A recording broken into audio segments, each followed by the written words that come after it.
welcome once again to the Roundtable, your weekly publishers and editors podcast here at the American Mind. I'm your host, Spencer Clavin, associate editor of the Claremont Review of Books and Black lesbian editor of the American Mind. I am joined this week by managing editor Mike Sabo and publisher and president Ryan Williams. And it's finally happening, ladies and gents. We are looksmaxing.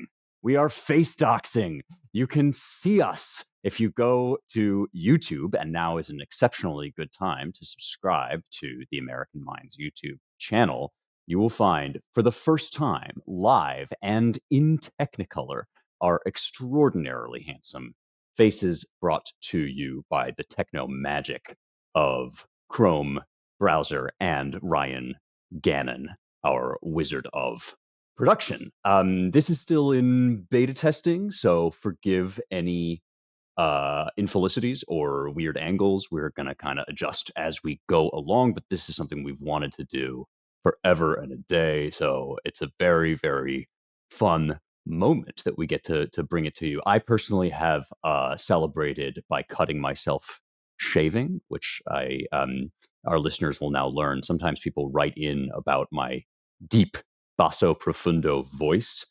This is the visual analog of that. And this is true. People with deep voices have exceedingly prominent Adam's apples. And this causes us to cut ourselves shaving more than most. And that, friends, is the kind of incisive, up-to-the-minute news and political commentary that you come to the Roundtable for. No, I'm just joking. We do have a full lineup of particularly fascinating topics to go with our first video episode, in my opinion. We're going to begin with Border Patrol and end with incessant masturbation. We are going to apologize in advance to our listeners for discussing on its own terms, delivering in a manner that gives us no pleasure on the cultural moment, the disastrous social moment that we're in via an article in Harper's about the state of online pornography, which actually is perhaps more serious than it sounds and certainly full of fascinating things to discuss. But first, a shakeup at ICE.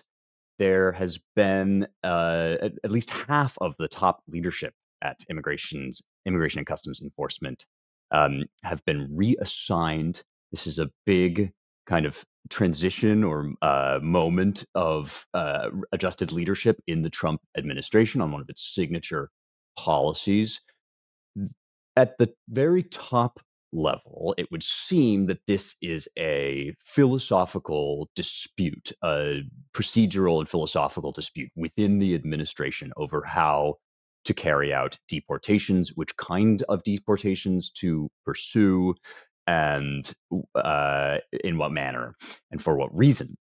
The two sides are represented by Corey Lewandowski, de facto chief of staff to Secretary of Homeland Security Kristi Noem, and Tom Homan, the border czar.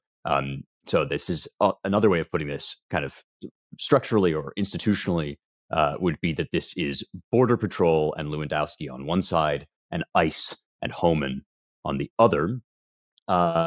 Lewandowski is representative of the side that favors quantity over quality in deportations, if you want to put it that way. That is to say, this should be a mass deportation effort. We have a problem of numbers. There are too many illegal immigrants in this country. They've been let in en masse by Biden and also by other administrations before him.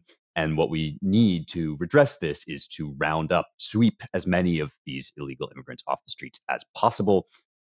ICE and Homan are on the other side, so far as we can tell, for quality over quantity.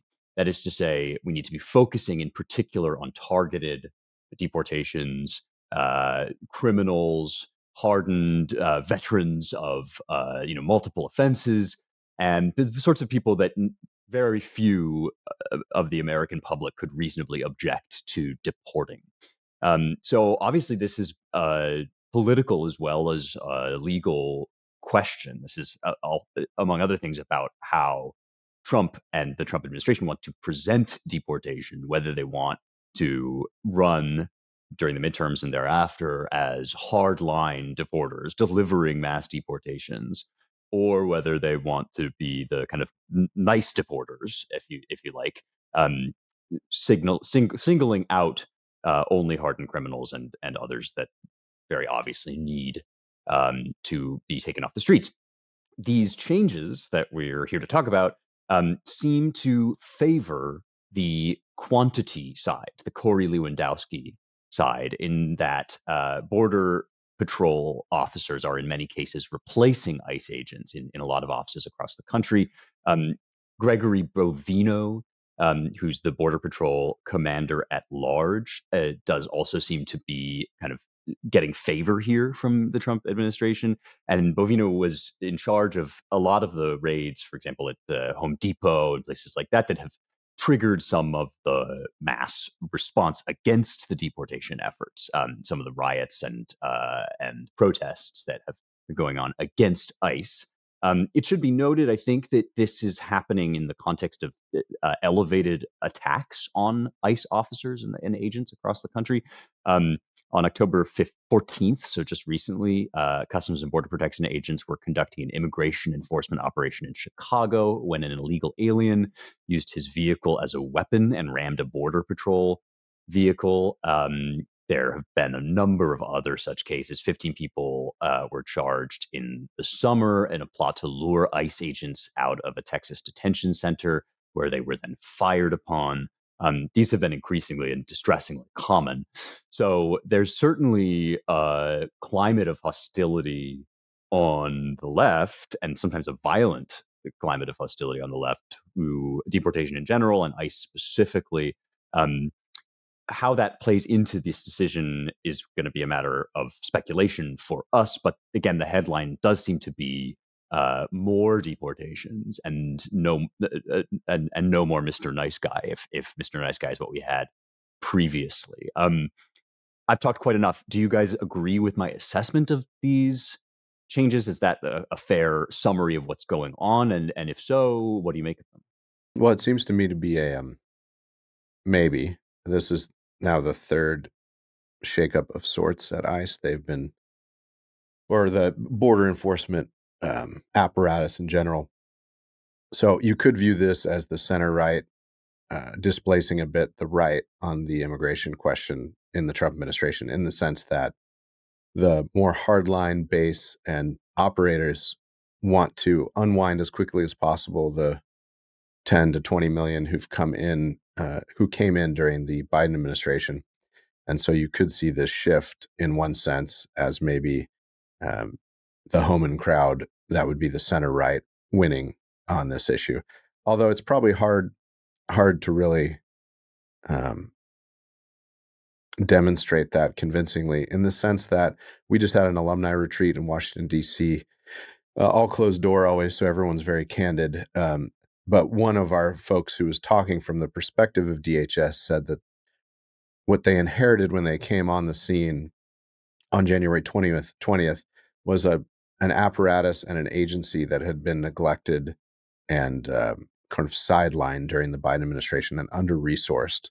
So I'm not surprised that they've had some difficulties in spooling it up quickly, and especially now that they have, I forget what it is, 10x the budget of ICE in the big beautiful bill. Maybe it's quintupled. Don't quote me exactly how much they increased it, but it was very substantial. So it's not too surprising that you would see some shifting leadership roles.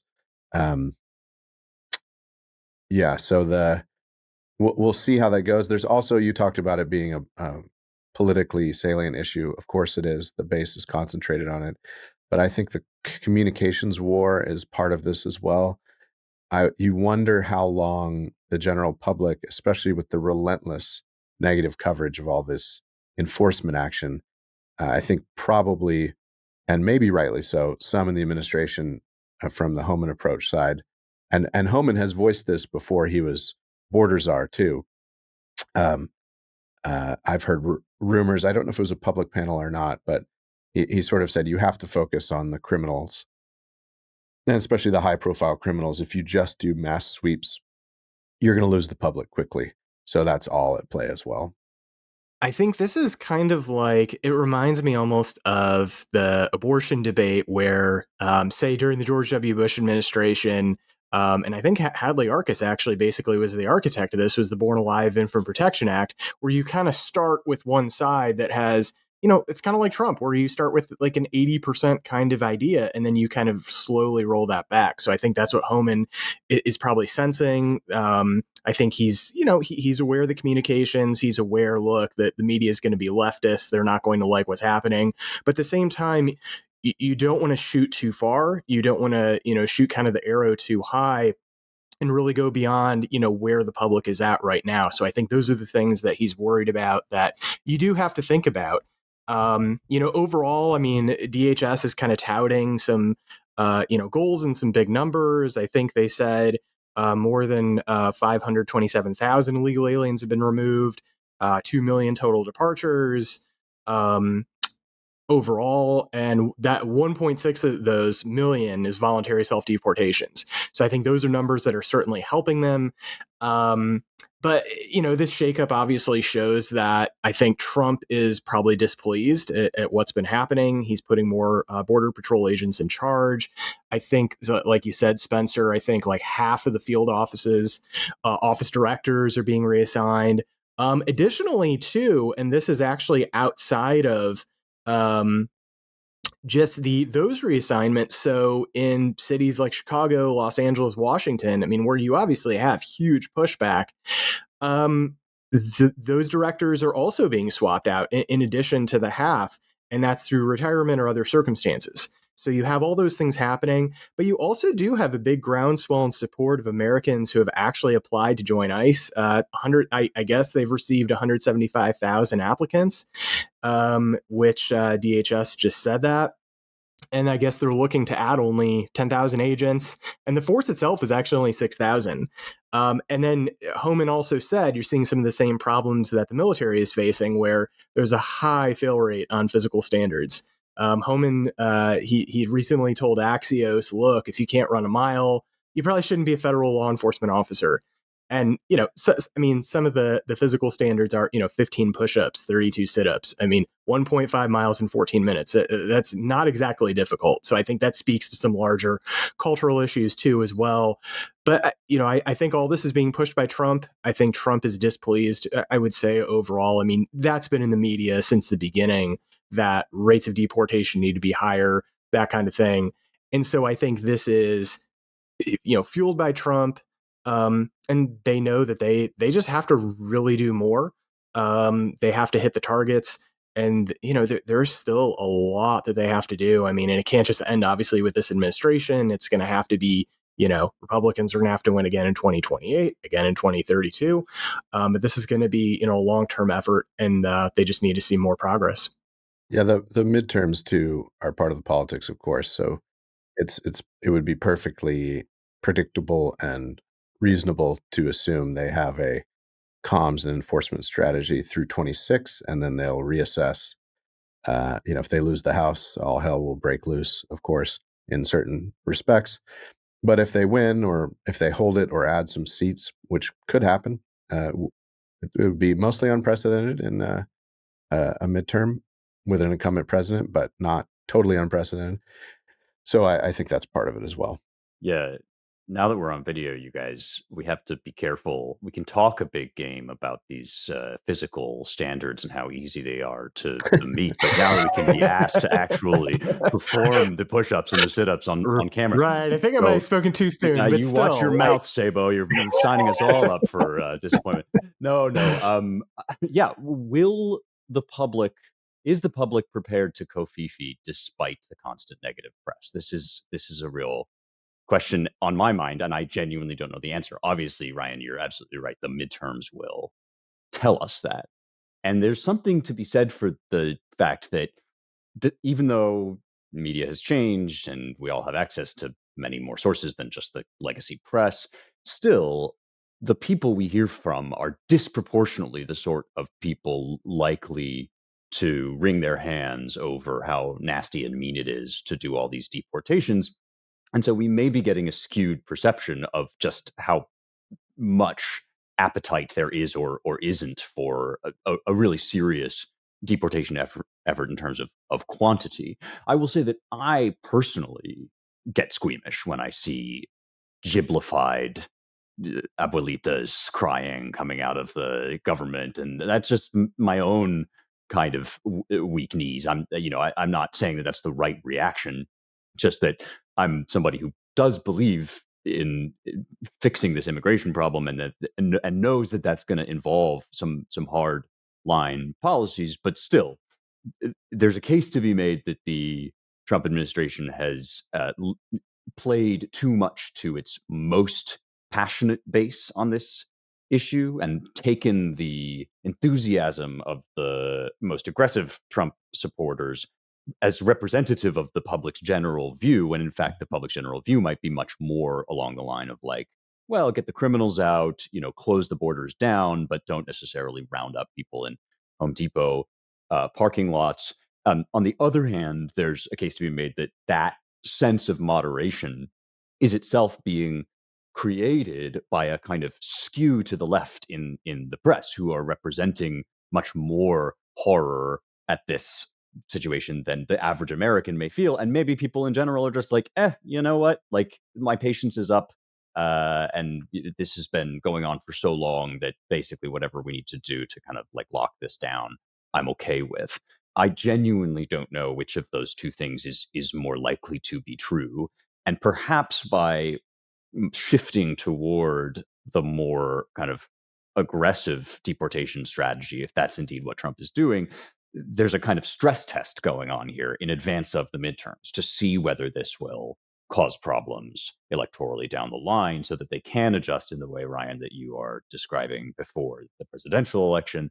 I don't know. This is all speculation, but really, I just want to ask you guys, what do you think? Where do you think the public is at on this? Do you think that they're more in the squeamish camp generally, or they're actually closer to the maximally MAGA point of view than we might think? I think somewhere in between. One of the stories of the Biden administration's failures has been this dramatic shift towards negative feelings amongst the public about immigration in general, but also illegal immigration, which the public has never been much for. And this is another example too of normal human nature in operation. Oh, you may be pretty abstractly for mass deportations and the deportation of this big wave of folks who didn't come here legally. And then, but at the same time, you see individual instances of it, maybe even in your own life, it starts to ripple through people's extended networks. And then they say, well, but I didn't mean, my very nice friend's friend's cousin who's, you know, husband's been here for 35 years and the other spouse has been illegal. I didn't mean that person. They seem very nice. So it's another example of general and particular being somewhat at conflict in people's, we all hold self-contradictions in our minds all the time, and or at least half self-contradictions, and maybe this is one of them where we want the full policy, but some of us are a little too squeamish, as you put it, Spencer, to want to see it all the way through when it hits our lives and our friend networks. I think that's certainly the approach I was thinking of too, where you or talk our Uber deliveries. Sorry, right, we'll get to that. that too, yeah, right, where how much of is it going to affect our daily lives, and then too, you just with say talking with family members, saying, oh, I like this in general, but they'll point out, oh, what about this person? What about that person? What about that person? So yeah, the particular does make it hard, and then if they show, ICE doing this or ICE doing that, or somebody, lobbing something into a crowd or something like that, it does kind of make the challenges are somewhat difficult. I think, pointing to, I think, the comm shop in the White House, I think, could do some improvements on that point. I think especially maybe showing, a multi kind of focused strategy that's not just kind of always as hard charging, which kind of shows, Trump's kind of influence. I mean, he tends to just focus on kind of one general strategy and maybe a hard line, and then, he'll have some humor and that kind of thing. But I only see kind of overall just one strategy here. So I think that points to the problem with that. And I think just to your general point, Spencer, no, I mean, a lot of people are not going to be, necessarily hard, MAGA types, but I think the communications effort, if they added some more dimensions, could help bring, more people in the fold. And they could just say, oh, well, what about the janitor? And the, MAGA comms could say, okay, but what about the superintendent of Iowa Public Schools? I mean, look at what just happened to him. Like, he was in charge of all the children, in that entire school district. And this guy lied. He was in the country illegally. I mean, it's amazing if you look at that guy's bio. So I think those are the kind of things that they really have to hammer home and highlight.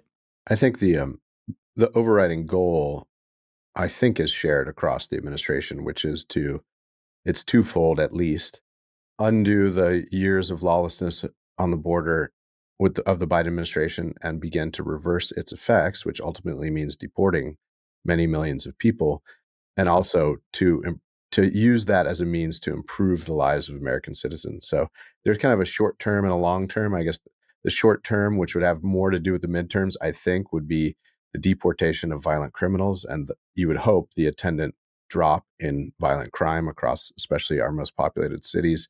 And then the longer term prosperity American argument is a big and complicated and controversial argument about the price of labor, and if we have enough people, and the cultural clash of the people that might be coming and their assimilability, and all those bigger questions. So it's in a big country of 350 plus million people, it's going to get messy.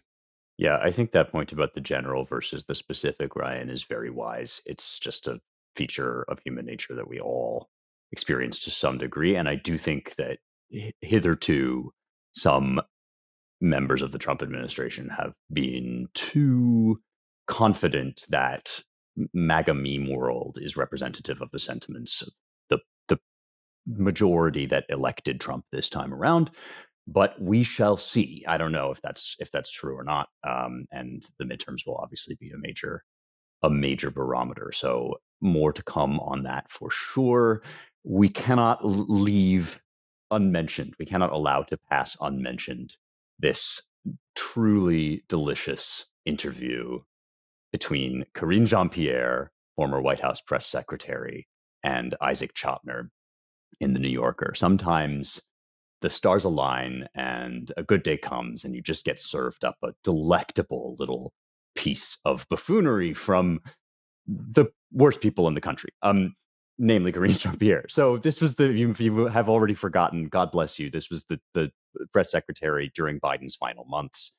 Isaac Chotiner, famously not an easy interviewer to begin with, somebody that's known for catching people out and asking kind of pointed questions. Hypothetically, Karine Jean-Pierre should be very good at answering pointed questions, given her past employment history. But one of the things we knew about her at the time, and are now apparently allowed to kind of acknowledge, even among Democrats and former Biden partisans, is that she was not exactly selected exclusively on the basis of her merits and skills. Let's put it that way. When I said that I was So very diplomatic of you, Spencer. Listen, it's not going to last. Enjoy it while it lasts, but don't get used to it. Because I now have to read some portions from this interview, and nothing could possibly be more nothing else that I said could ever make Jean-Pierre look worse than the way she herself spoke. The most words in this entire interview are edited for length and clarity, because it just makes you think, what was the original like? This is a dog's breakfast of shocking inconsistencies, illogic, ineloquence, just somebody so profoundly out of her element that even I, who was horrified at the ineptitude of the Biden administration, wondered how it was possible that this person ever ended up in front of an audience of any kind. I wouldn't trust her to address the PTA meeting at my local elementary school, let alone the press corps at the White House.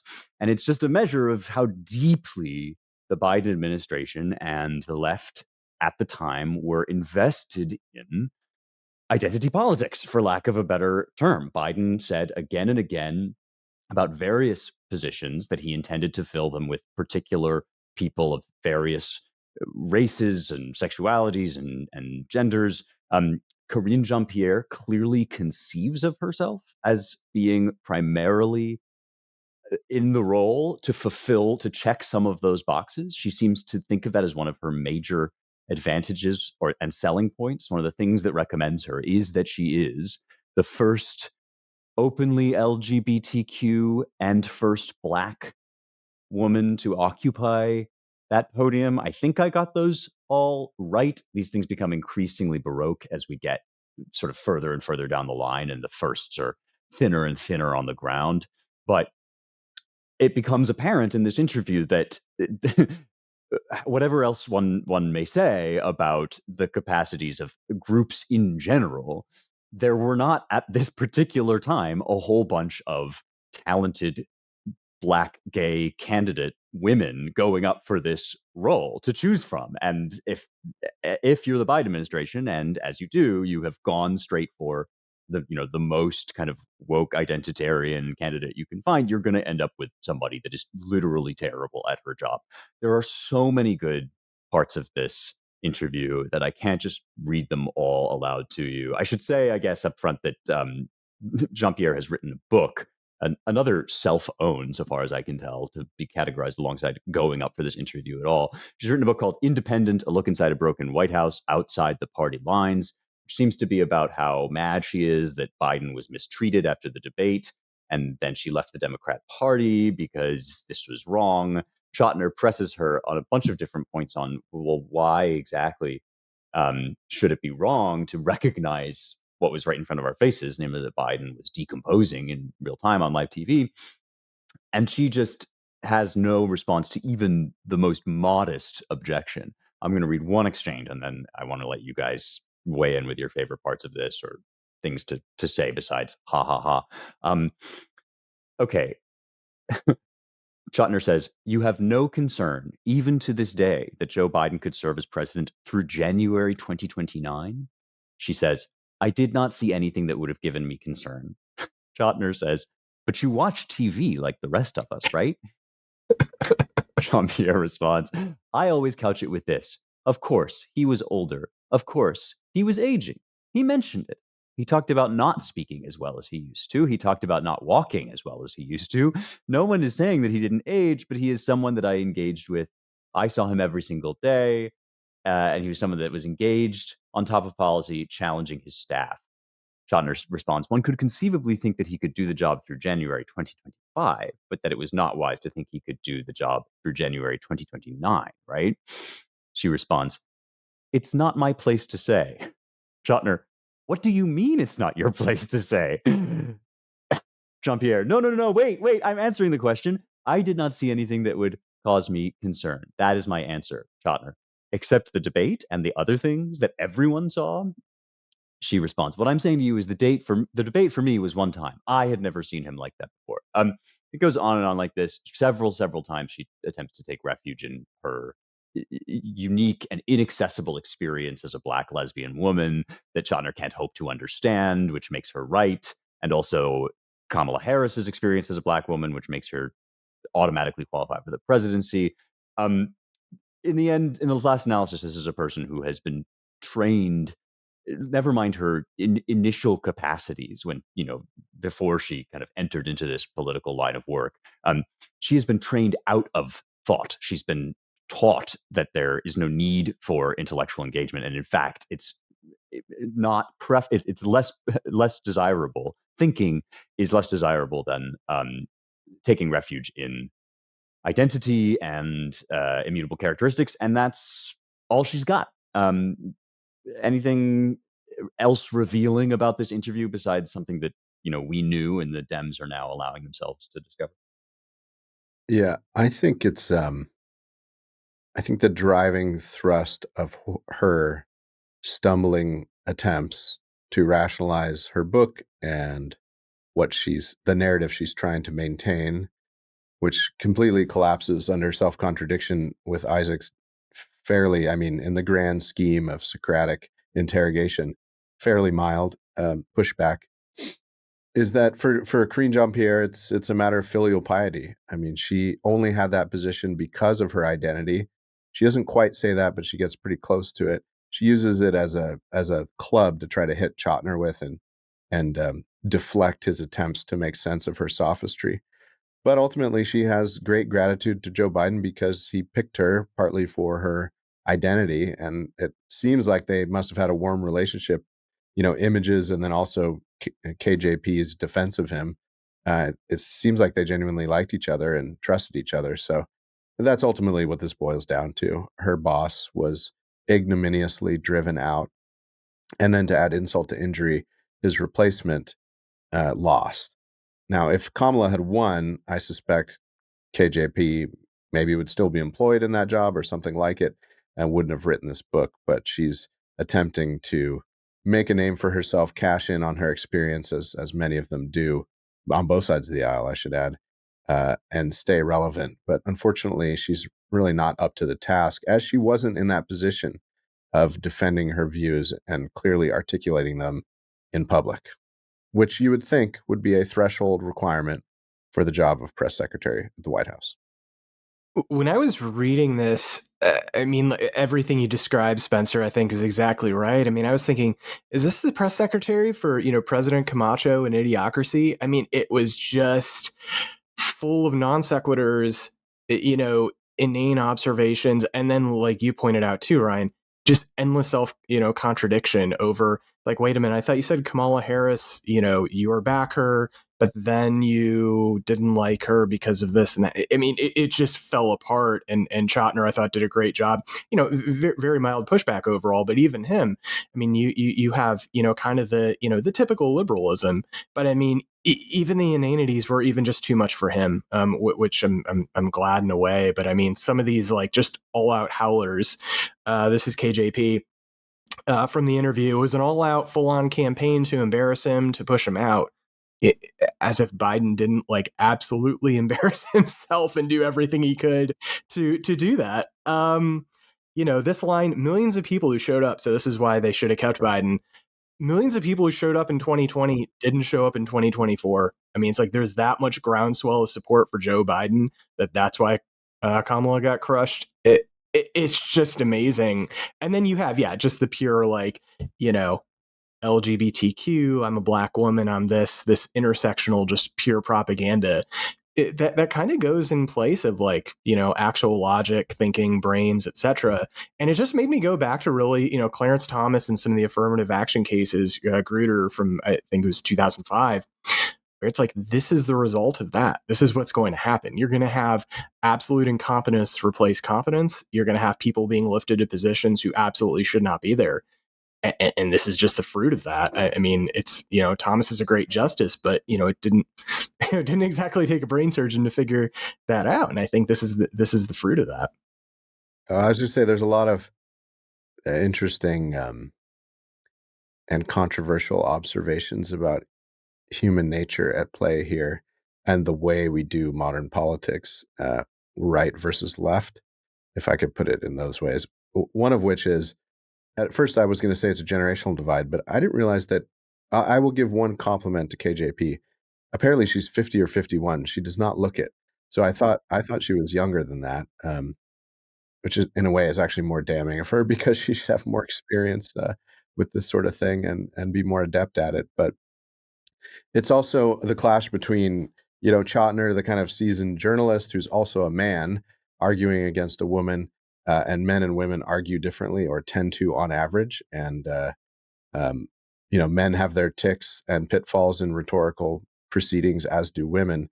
And on the female side, it's more a tendency more to appeal to emotion and personal feelings. And then on the male side, it can be a little, at its worst, too harsh and too lacking empathy. So those things are clashing. And then also just this has been the way she's a representative of, even though she's not in the generation of, I think, millennials and especially Gen Z liberals who, are that's the old Ben Shapiro quote, right? Facts don't care about your feelings. the liberal retort, especially on the young left, is, well, but feelings are the essential part of justice, especially my feelings and the feelings of my party and its coalition of marginalized groups. So how dare you throw facts at us in response to that? We've said on this podcast before, I don't mean to unreservedly endorse Ben Shapiro's dictum, because in some abstract way, I suppose facts don't care about your feelings, but in politics, feelings often don't care about your facts, and you have to deal with that rhetorically. Yes, and in politics, It's a also feelings are facts. They're part of the that's facts that right, you yeah. have to deal with. Not just in politics. I mean, that's the human condition.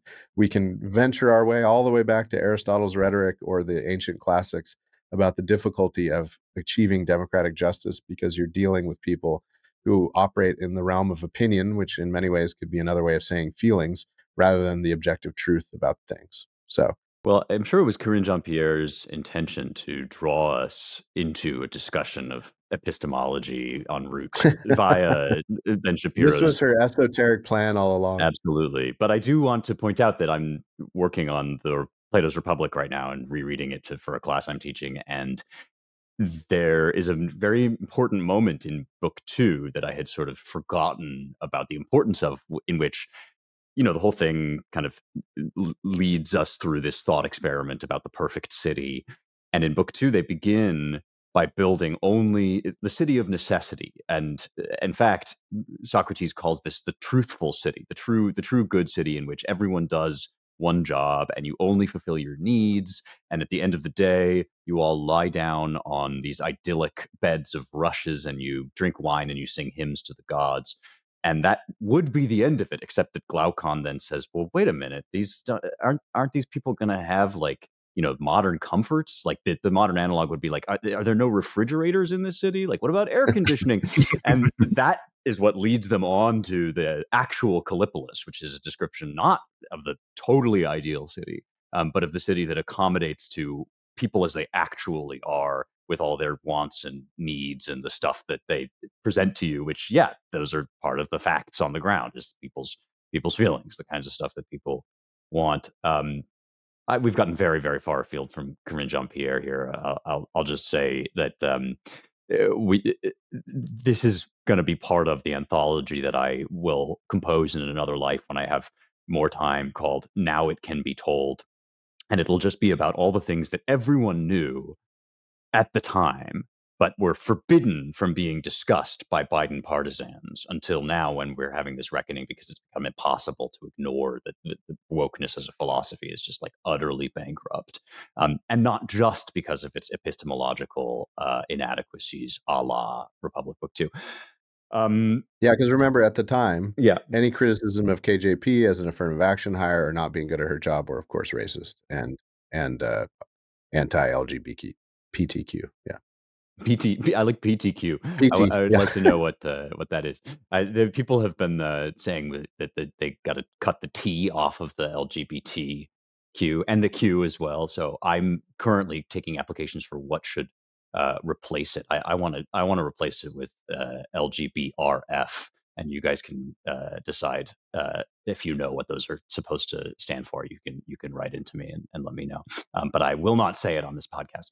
Okay. Anyway, there was clearly, if I want to shut this podcast down now, you can imagine how I will feel after this final segment, which is about a long, enviably written piece in Harper's Magazine. I have to say that my primary response to this, despite the over-the-top subject matter, was, this guy can write. And his name, let me make sure I get it right, because I want to praise him. His name is Daniel Kolitz.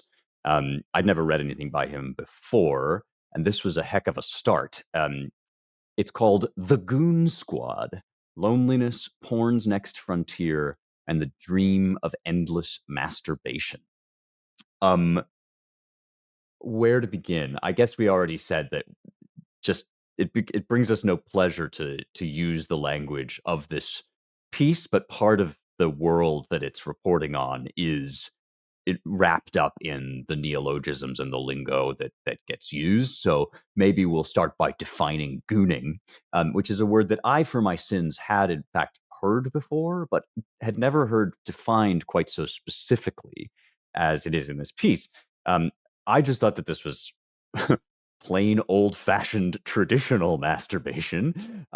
In fact, we learn gooning is a new kind of masturbation, more precisely, a new kind of masturbation at the heart of an internet-based, pornography-obsessed, Gen Z-dominated subculture, every bit as defined and vibrant as the hippies or punks in their prime. The act itself resembles edging, repeatedly bringing oneself to the point of climax without actually climaxing, but gooning is more goal-oriented and more communal. The gooner goons to reach the goon state, a supposed zone of total ego death or bliss that some liken to advanced meditation, the attainment of which compels them to masturbate for hours or even days at a time. The hot takes write themselves, and many of them are gestured toward in this piece. Obviously, goon culture is, if not directly a product, and certainly a beneficiary of the COVID lockdowns. One of the things at one point that the author says is this is where people went when they couldn't go out onto the street. They created these havens of kind of internet immersion and just locked themselves in a pit of ever deepening kind of addiction, obsession. There's certainly an element of objection to this. People get kind of enslaved to the masturbation culture, and then they get turned on by being told that they're pathetic slaves to masturbation culture. So there's kind of a self-fulfilling trap in there.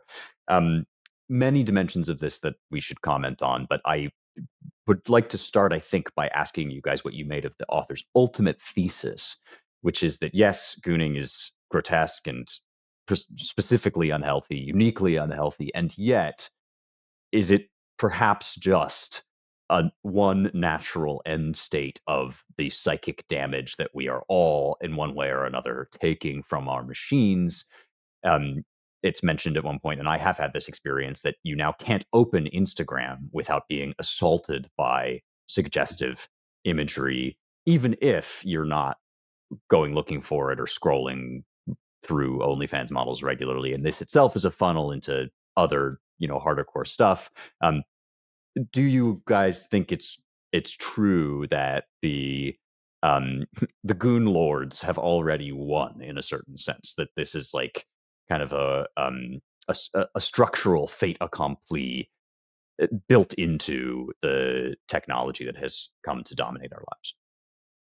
Well, it's clearly an internet subculture, which this is worth reading just to acquaint yourself with what happens when you marry uh, instantly accessible visual technology combined with social media, some sense of community, and communities, of course, could be endless, and wrap that all up in the ancient problem of human desire, which, as we know, can be limitless,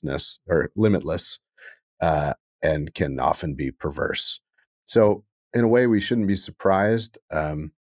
I thought the point that it was accelerated, or really maybe even initiated, or probably it wasn't initiated, but was certainly accelerated by the experience of COVID. So chalk it up to one of the many ways in which the lockdowns have completely destroyed the minds and psyches of a good portion of young people, and maybe even some not so young people.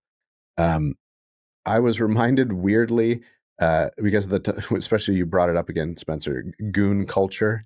Uh, if One of the more sophisticated discussions of this interesting word and its meaning for us, and the different ways in which you could have communities and cultures, is I would refer to everyone to chapter 1 of Leo Strauss's liberalism book, Liberalism, Ancient and Modern, where he's sort of building up to what culture should be in a democracy.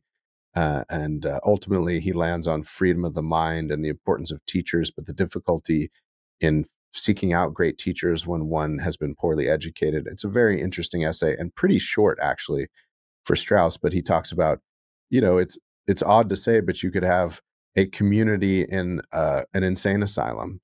You could have a culture of an insane asylum. You could have a culture of prisons, a community of prisoners. And so he's sort of playing with the malleability of this term. And I think this article in Harper's is an example of um, the Pandora's box that is opened when you divorce a sense of self and the divine and virtue and humanity and excellence. You divorce it from considerations of proper practice in general, and then you throw into the mix this endless universe of now pornography, but also the bigger picture, as you put it, Spencer, this endless universe of um, the internet and the online social media community. What it made me think of was I'm curious to see how big this quote unquote community is. I suspect it's not huge, but it certainly is transnational. In the article, the Harper's writer, interviews people in Amsterdam and across Western Europe who are part of this alleged community. And it the thing that really worried me is if you have a system of self-government that's predicated on some ability of self-control and virtue and continence and marry the best of the cardinal virtues with the best of the Christian virtues. And this seems to be an arena in which none of them are operable. In fact, their opposites are the source of some fetishistic pleasure, actually. So this means to me that this sort of thing, and this is just one epiphenomenon of a larger phenomenon of the endless search for online community, untethered from old questions of transcendence, beauty, and excellence. We're unfitting ourselves for self-government at a accelerating pace, and so what we may get out of it is a lot more gooning and the death of self-government, if I can put it as stupidly as that. But in a way, we're in stupid times, and we should be aware of the problems that face us in this new world, which we should remind everyone just at the beginning of, or maybe the end of the beginning, with this the rise of social media and the ability to carry around uh, Alexandrian libraries 10x worth of smut in your pocket every Pornography, day. right? Yeah. It's one thing if we were carrying around the actual Alexandrian library, which is also available. It's somewhat less popular. You can get that too. Right. Yeah. No, I think on the surface of me, I think there's something to the deeply, kind of the deep argument, but just about technology, what it can do. Me and Neil Postman wrote about it, Lowell wrote about it. So this is, I think, fairly well trod ground. I mean, to me, the theological aspects jumped out at me right away. I think what St. Paul wrote, in Romans 1, just about even people who are, just totally just dead in their sins, like they, you haven't even have had to have read the Bible to know essentially that there is a God, that nature exists, that he created the natural order.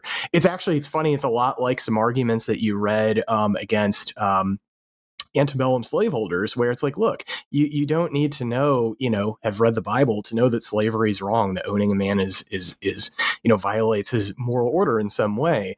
So I mean, at the end of the day, it's sad. It's just shocking, kind of, in so many ways. I agree that it should be read just to see the depths of what's happening in our culture. I mean, the idea that this somehow is compatible with self-government is absurd, with our way of government, with our, you have our praise of our sacred democracy on one side, and then you have this on the other side. But even so, this writer, I mean, is clearly wrestling with things that he sees that, I mean, even he sees are have shocking consequences, I think, at a civilizational scale. And if that happens, I mean, good luck. It's over. I mean, the couple lines from this piece, ruin your mind, go deeper, give up on life. These are goon porn's basic slogans, the movement's rallying cries. Like, yeah, that's exactly right. They're being actually very honest there. This summary is just kind of devastating. This is a bunch of guys sitting alone in their rooms, being viciously abused by their computers, sinking deeper into the despair that compelled them to seek out that abuse in the first place. Even the people who make this content are starting to feel slightly weird about the whole arrangement. Mike, I don't know what Kullitz's theological stance is. I get the impression it's done with a very light touch in this piece, but I get the impression that he's deeply aware of some of these resonances. There is a moment at which he says basically that the abiding and overriding message of goon culture is kill yourself, not literally, but in ways large and small, metaphorical, and you know, uh, sometimes, as in the case of the very opening anecdote, sometimes literally, but more often kind of spiritual at a spiritual level. Um, and yes, there is also there's a moment where he says that many of these people who are really kind of stuck into the logic of this have come to regard pornography as a quote entity or quote goddess who needs constant propitiation. And longtime listeners to this podcast will probably not be surprised to know that I read that and thought, well, no, duh. That's precisely what they are dealing with, right? There is something profoundly idolatrous about this, and the kind of ancient Christian idea is that if you take something besides God, who is a person, and put it in the place of God as your highest value, which is again this goon state is like a kind of nirvana or you know a sort of enlightenment. Um, Ultimately, you will discover that it is the curvatus in se, right? That it destroys you. That it's about killing yourself. And so this is the cult of Aphrodite. This is the cult of Ishtar, right? The pagan world has many parallels and examples to offer of this. And whatever your ontological assumptions are, you don't have to be like a hard charging demonologist, as I am slowly becoming in my old age, right? You don't have to sort of posit the existence of actual supernatural beings necessarily in order to say that like the phenomena that the Old Testament describes as a sort of death cult that emerges out of sacrifice to a rival god, right? That phenomenon is very real, as you would expect it to be if the literature of the ancient world were littered with descriptions of it, which it is. Like another thing that just seems like a perennial feature, goes way beyond gooning, of our modern moment is that like if you think you're becoming post-Christian, you're really just becoming pre-Christian, right? There's really only a form of kind of zombie paganism that you can divert your energies toward. And we see that in many areas. We see it in like the environmental death cult. We see it in I think some manifestations of wokeness. And this is in that way like just another example of that, right? Um, and so I, am slightly less of a doomer than the author seems to become here at the end, in that I'm not sure that yes, it is true that this behavior is recognizably akin to many of our other unhealthy technological addictions and the other ways that we all kind of relate badly to technology. Um, and it's true also that many of these platforms are sort of shaped like funnels that are supposed to like slot you into one or more of these various like self-destructive behaviors, right? Losing at gambling, he says, binging Netflix, and then this kind of endless masturbation. Um, and yet, right, for me, the question is, well, okay, what are we going to do about that, right? Like, presumably not ban streaming platforms, right? Like, presumably, we have a task.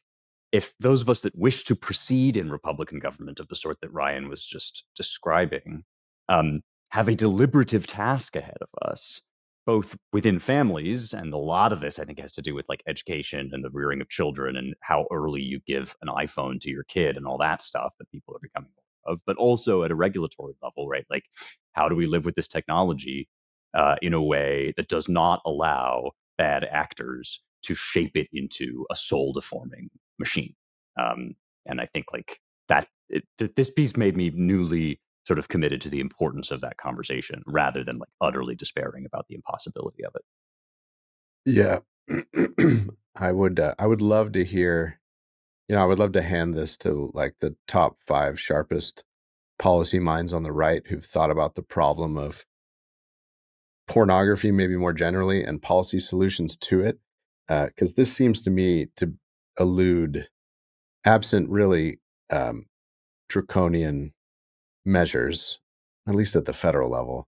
This doesn't seem to admit of a quick solution or an easy solution, as most complicated things don't. But I was struck also by, the Harper's writer said, I met a lot of these guys, and I assumed I was going to find involuntarily celibate, that is, incel weirdos. What I actually found was not quite that. Some otherwise well-adjusted people, maybe a little skewed on the production side than the participation, but it seemed like even the producers of it were quote unquote into the community or its culture. But we have a civilization that doesn't want to reproduce itself. So to add voluntarily celibate, that is vol cells, that was a term I don't think I'd seen. Maybe I had, but I'd forgotten about it. On top of involuntary celibates and the weird and stunted and distorted and dysfunctional modern dating regime that we've all read about, partly fueled by dating apps that look more and more like harem collecting sites for the top 5% of especially men.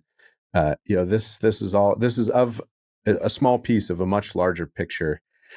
Let alone leave aside my um, my worries about self-government, but just reproducing the West would seem to be challenged significantly by this sort of thing and phenomenon like it.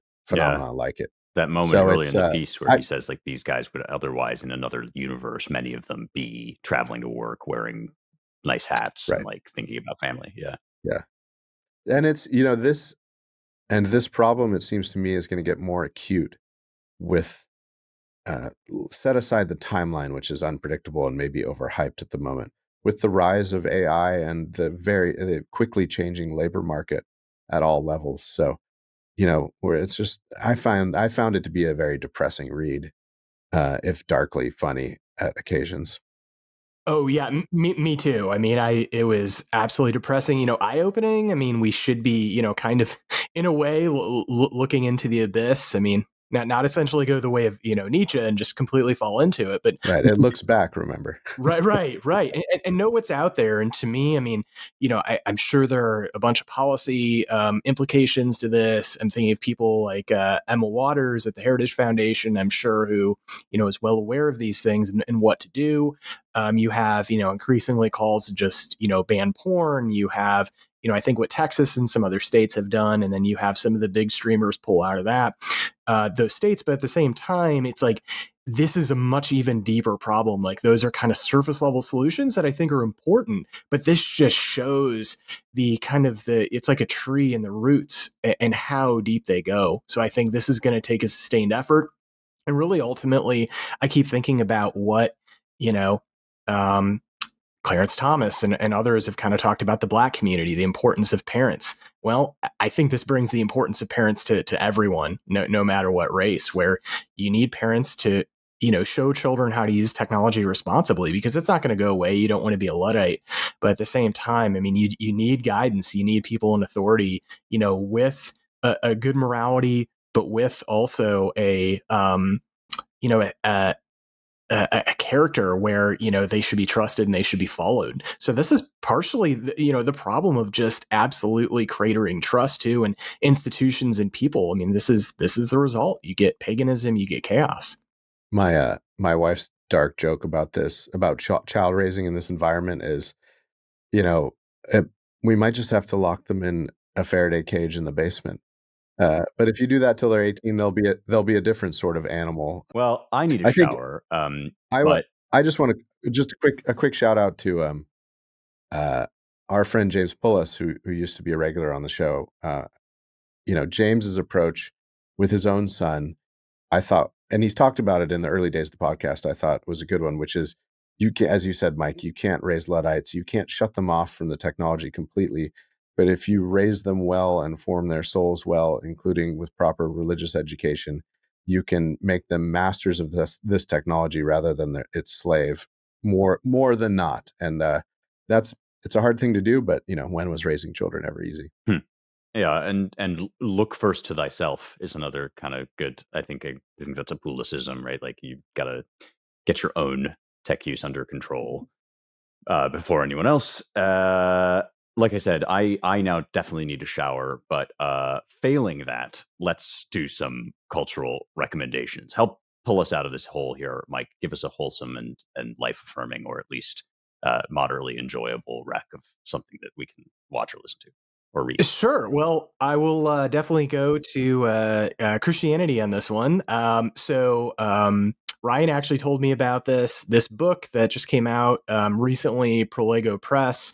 So it's Miles Smith, who's a history professor at Hillsdale. Adam Carrington, who was also at Hillsdale. Now he's actually back at Ashland, co-director of the Ashbrook Center, which he and I both went when we were undergrads. He's also the chaplain there.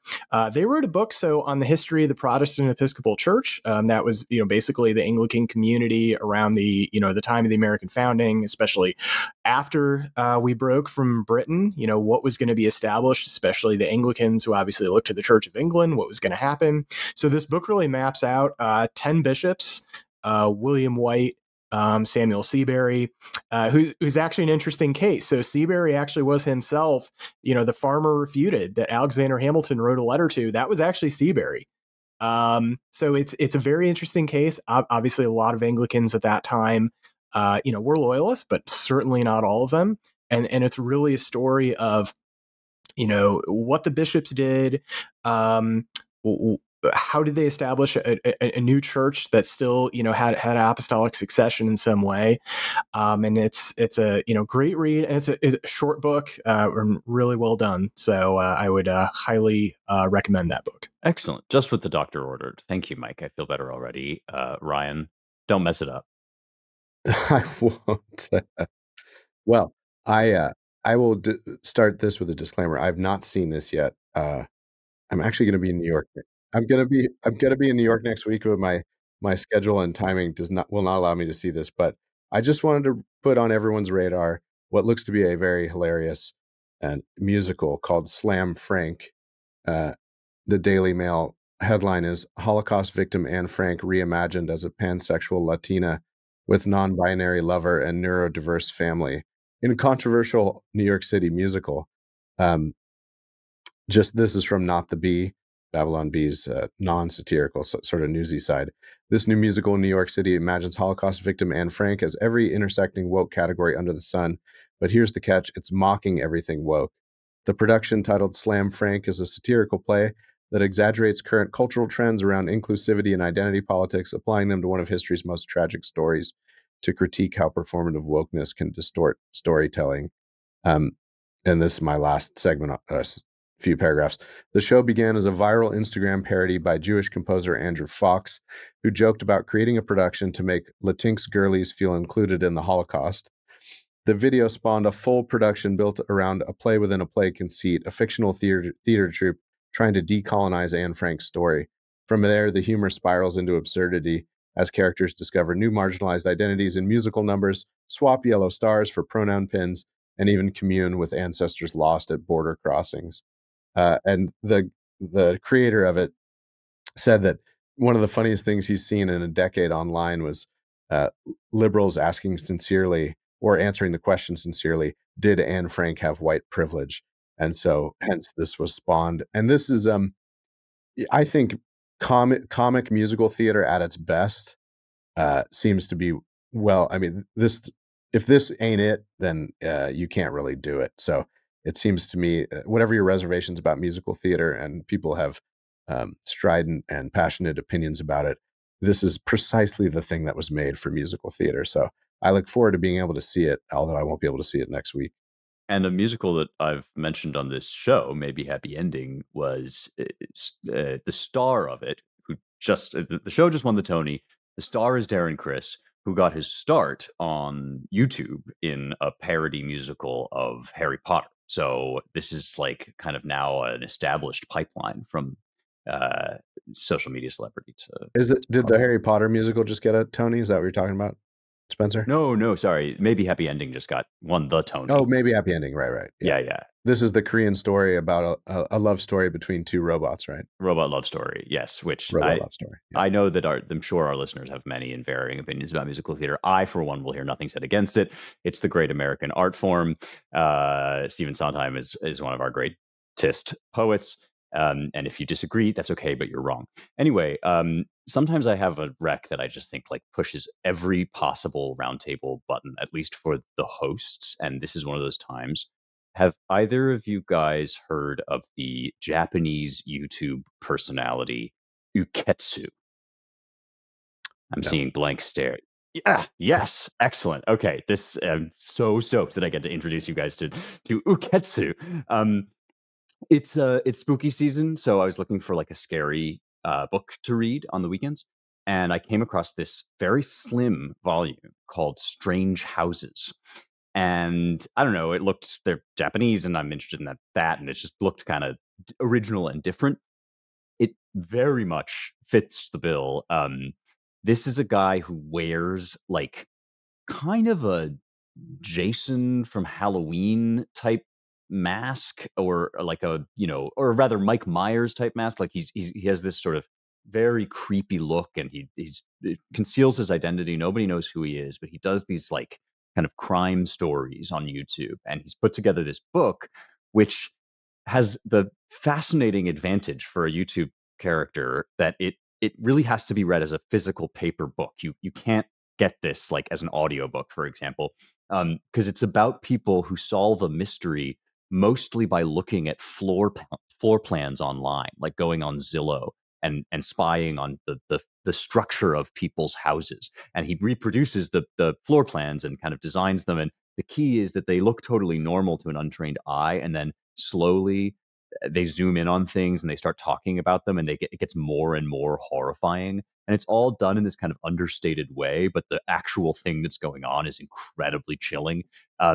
I loved it, and it was like such a weird fusion of modern tech personalities with like good old fashioned book reading. And the time is now. We're not quite at Halloween, so there's still time to read it. It's very, very short. Strange Houses by Uketsu. I should say quickly, I was joking before the podcast with everybody, because Spencer's like, "Oh, you have a hat on. Maybe I should get a hat." And I said, "Well, I have a balding head made for radio, not vidcast. So this is the first of my premieres, which is our Claremont Review Books hat. We'll I don't know that we've fully launched the swag store yet, but it's on the horizon. And we took the 25th anniversary of Claremont Review Books to get this hat out there. So I'll try and display some Claremonty or Claremont adjacent stuff in hat form, just so you don't have to look at my horribly thinning hairline. Brian Williams, publisher, president, and merch model. This is an excellent segue to our 25th anniversary gala, which is next week, and for which I believe there are still tickets. I hope I'm not setting people up for disappointment. It closes tomorrow. Tomorrow. Okay, so by the time you hear this, it may already be too late. But just on the off chance, go to goldenageagenda.com. And if you can't get a ticket to the gala, you can at least get a hat or other cool swag. And that is one of the many websites at which you can check out more of our work. You can also go to AmericanMind.org, ClaremontReviewOfBooks.com for our sister publication, and our DC-based Center for the American Way of Life at dc.claremont.org. Also, now that you know how incredibly ridiculously good looking we all are, you are not going to be able to resist subscribing to our YouTube channel, The American Mind YouTube, as well as, of course, all the other podcast platforms where you get this show. Don't forget to rate, review, share, subscribe, spread it around, tell your friends, tell your group chat. That's how we keep the lights on, which are increasingly important because now you can see us. Thanks to our production crew, the Brothers G, Jake and Ryan Gannon, and a special shout out to the payoff today of all their hard work now that we are in full video mode. Thanks to all of you very much for listening. We will talk to you next week.